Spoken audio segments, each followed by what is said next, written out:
খুশি হওয়ার কিছু নাই। এক মুরব্বি চাচা টিকিট কাটছে, চট্টগ্রামে যাবে, বাড়িতে তাড়াহুড়া করে করছে, 12টায় টিকিট কাটছে তাড়াহুড়া করে।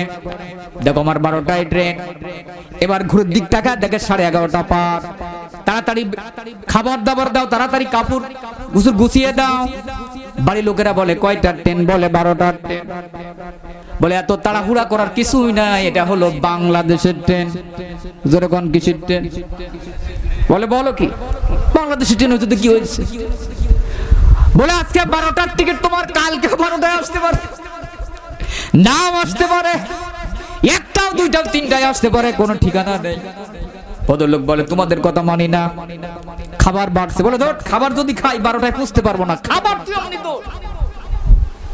খাবার ছুঁয়ে তো স্টেশনে পুষছে, পুষার সঙ্গে সঙ্গে দেখে একটা ট্রেন চলে আসছে। খুব খুশি চাচা, ছুটে গেছে ওঠার জন্য। অনেকে আগে নামতেছে, দাঁড়ায় আছে। পাশের একজনকে জিজ্ঞেস করে বাবা এটা কয়টার ট্রেন? বলে 12টার ট্রেন।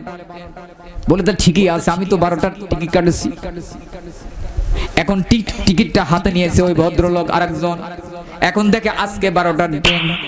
ডাক দিয়া বলে চাচা খুশি হওয়ার কিছু নাই, এটা আজকের 12টার ট্রেন না, এটা গতকাল 12টার ট্রেন।